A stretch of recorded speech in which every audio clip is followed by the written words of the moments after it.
Hello, beautiful people. Welcome back. This is yours truly, Christine, with Exhibit Africa Inc. I'm glad to be back once again, as usual, as we move on to another beautiful country from the continent of Africa. But before we do that, I want to remind you that we're going in chronological order. So if you've missed any of your favorite countries in my previous videos, please feel free to go back and check out. We started with letter A for Angola, Algeria. Right now we're on letter S for Sao. So we're going to Sao Tome and Principe. So I hope you're ready. I hope you're comfortable. So today's fun and interesting facts are brought to you by courtesy of Exhibit Africa Ubuntu Initiative, compiled by everyculture.com, brought to you by yours truly, Christine. So let's get started with this beautiful country. As usual, we're going to start with the culture name, then we shall move on to orientation, and thereafter we shall move on to history and ethnic relations. So let's kick off with the culture name, which is Sao Tomean Creole. Let's look at the orientation. Sao Tome and Principe is the second largest country in the Organization of African Unity. Culturally, it is a Luso-African Creole nation peopled by descendants of Africans brought to work on plantations. Inhabiting two large equatorial islands, the people of Sao Tome and Prince are poor. Let's move on to the location and geography. The Republic of Sao Tome and Principe is composed of two inhabited islands with a total area of 385 square miles. Sao Tome accounts for 330 square miles and contains close to 95% of the population. Now, before we move any further on, I just want to let you know that some of the events that I'm going to be covering in today's fun and interesting facts might be outdated. So if you have any current information, please feel free to share. All right, now let's move on to Sao Tome's, the equatorial zone. Its strategic location in the center of the Gulf of Guinea has been an important factor in the island's history and culture.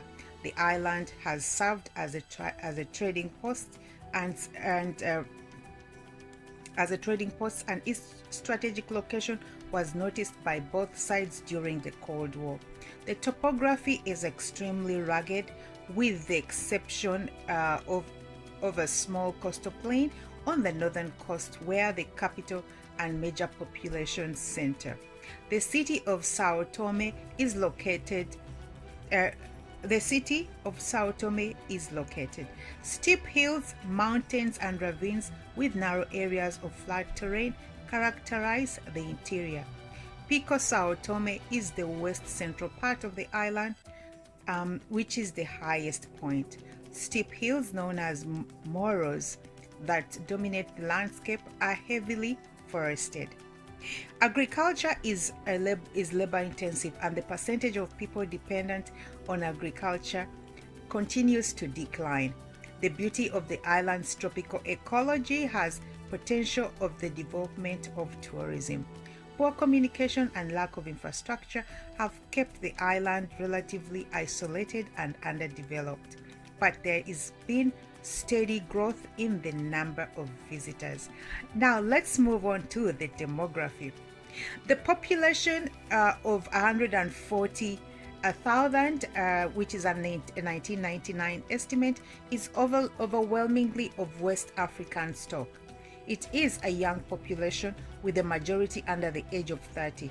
Historically, the country has always been an agrarian society with settlements in small holdings and concentration of laborers which is widely dispersed plantations. Since independence in 1975, there has been a trend toward urbanization, with 44% of the population now considered urban and 60% of the population living near the capital, which has approximately 60,000 people. Small towns are focal points for the religious, commercial, and administrative life of people living outside the plantations. Let's move on to the linguistic affiliation. The language is a Luso-African Creole derived from the languages spoken by Africans brought by the Portuguese with great many words from Portuguese. The language was formed in the 15th and 16th century when a significant number of white Portuguese resided in the country. Portuguese was widely spoken until mid-17th century, by which time most of the whites had left.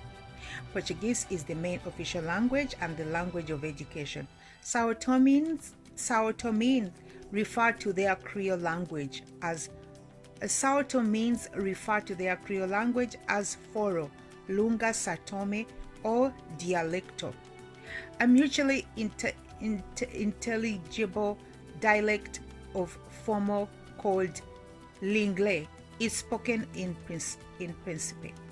In the south of Sao Tome, a refugee community of Angolan slaves speaks a dialect called Lungangola.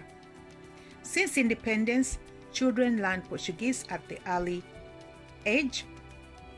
Television broadcasts in Portuguese since the mid-1980s and have eroded the use of their local languages.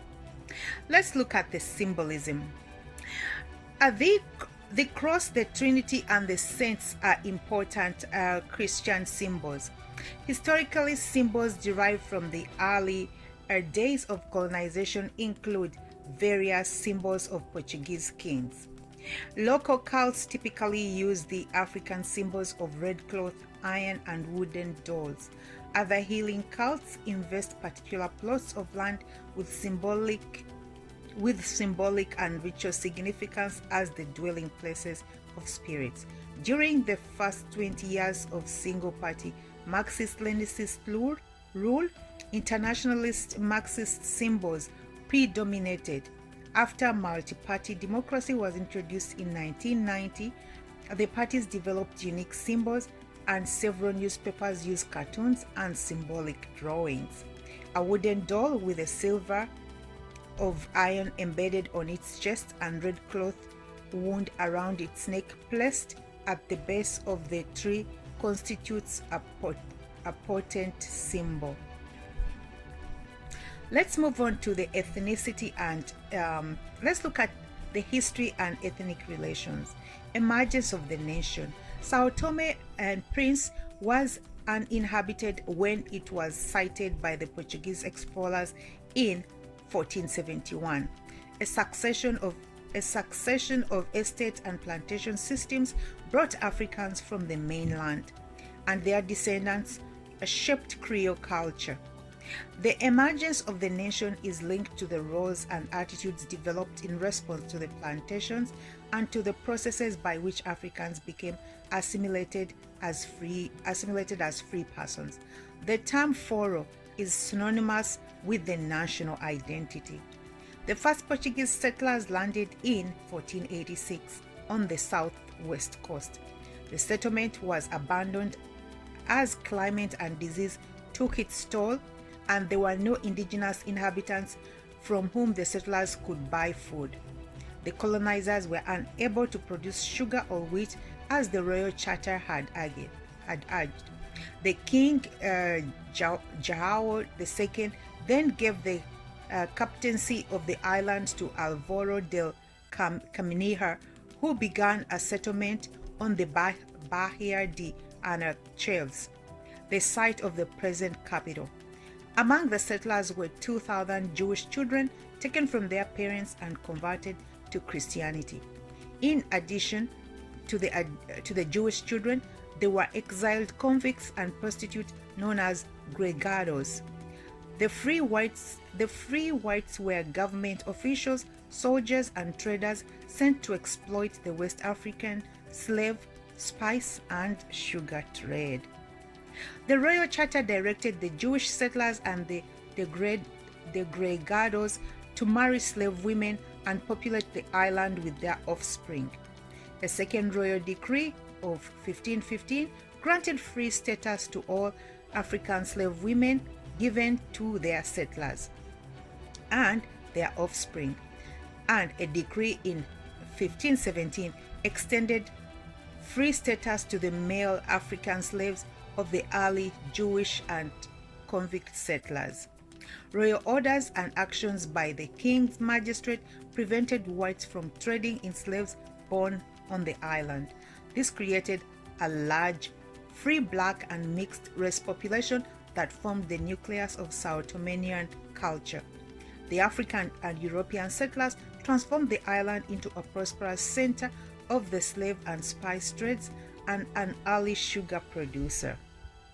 The granting of political rights to the mulattoes and free blacks gave considerable power to the more prosperous free Africans who served in the municipal council. Let's move on to the national identity. By the early 19th century, free and the gregado whites had emerged into a single white category. Mulattoes had the rights and privileges of the whites and were grouped together in the censuses. The large group of the foros or free blacks, the more prosperous and politically prominent free blacks, referred to themselves as filhos da terra, the descendants of the earliest settlers, to distinguish themselves from blacks who were freed in the 19th century. Basically, all those who lived away from the plantation and could claim a small plot of land, a membership in a religious brotherhood or political patronage were considered foros. Most of the rural population is tied to the Rocas, or plantations. These people are descendants of Angolan and Mozambican contract laborers and Cape Verdeans. The word Tonga is a prerogative term by which some pharaohs refer to these people. Descendants of Cape Verdean remain a small and distinctive community, many of whom still seek to migrate. The process of assimilation to the national culture is accelerating as the plantations decline in economic importance and the social distinctions based on the race that characterized the colonial period no longer exist. Let's move on to the ethnic relations. Mulattoes were always few in numbers and never held a high status. Under the Portuguese, they were given special privileges that ceased at independence, and they did not constitute a bloc in economic or cultural terms. They tend to assimilate to the foro category over time. Whites are often expatriate workers or one of the many technical missions associated with the development assistance. Other whites are engaged in businesses and not permanent residents. The island has remained essentially African, with the closest ties and influences coming from the African mainland.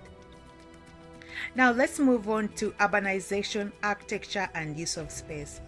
Urban spaces were designed and built by the Portuguese colonial administration and including imposing cement administrative buildings, commercial houses, and the lodging of the former colonial administrators and civil servants built in the Salazarist style known as Lusotropical. These were designed to evoke the grandeur and performance of the Portuguese overseas empire. In the capital city and in small towns, buildings were arranged in a centralized pattern with the Catholic Church, the administrative building, postal and telecommunication offices, and a commercial house that formerly belonged to the Portuguese overseas companies. Near these buildings are solid cement houses built for Europeans and are now occupied by well-connected foros. In Sao Tome City, the streets follow a grid pattern. In small towns, concrete buildings are strung along the few roads that traverse the islands. Fort Sao Sebastião, built by the Portuguese in the 16th century to guard the entrance on the Bay of Anachevs and the port of Sao Tome houses.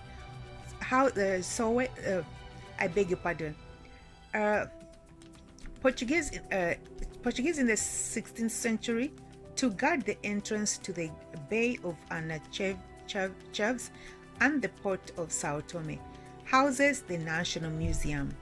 Indigenous architecture consists of wooden houses raised on stilts that are surrounded by small patches of garden known as kite. Most people in urban or rural spaces live in these small houses. There is no coordination plan other than the continuous subdivision of small plots as families grow and access land in urban areas, and the access to land in urban areas decreases. A variety of shanties and shelters can be attached to these houses as households engage in petty commerce and services. Footpaths that follow the contours of the small holdings to reach the main roads connect these large and sprawling settlements. Public buildings are rare except for Christian meeting houses. People on plantations are housed in large cement barracks and houses known as sanzaras, above which loom the spacious house of the plantation administrators. Now let's move on to the food and economy. Food in daily life. The cuisine is based on tropical root crops, plantains and bananas, with fish as the most common source of protein. The vegetables that are eaten consist of gathered indigenous greens that are cooked in red palm oil. Production of these foodstuffs is inadequate as a result of the island's history as a plantation economy. Traditional palm oil stews are the national dish. Corn is eaten as a snack food. The traditional food culture includes fruit bats and monkey meat. Asian fruits are well established, but New World fruits such as papaya and guavas are the most widespread and abundant. Citrus trees can also be found in most house yards. Since colonial times, the country's reliance on food from abroad has begun to change the food culture. Imported rice and bread made of imported wheat flour are staple foods for urban dwellers. Generally, people eat a hot meal cooked before sunset. Breakfast consists of reheated food from the night before, or tea and bread. People generally eat around the hearth. Within most dwellings is a separate structure made of wood or fronds. Let's move on to the food customs at ceremonial occasions.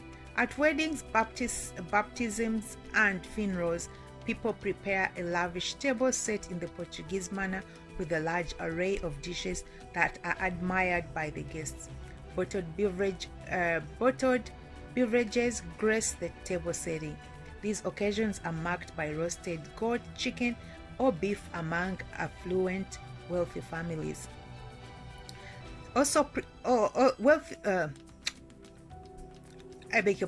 Wealthy families also prepare the traditional Luso-African Brazilian feijoada, a rich rice bean stew, for Sunday lunches, all for guests. Palm wine is the primarily local beverage. The intermediate production of the local brewery is avidly consumed, and bottled soft drinks are a luxury. A local cane alcohol, Cacharamba, is a dubious quality. Let's move on to the basic economy. Agriculture and small service industries are the major sectors of the economy. Fisheries are potentially important. Fishing remains an important activity in coastal communities. As a poor island microstate, Sao Tome has limited options as a result of small markets, poor infrastructure, high transportation costs, and lack of trained personnel and entrepreneurs. The traditional pattern of seeking state patronage remains entrenched, and avoiding labor on the plantations is still a paramount concern of most people. Overseas development aid is the main source of income for the state.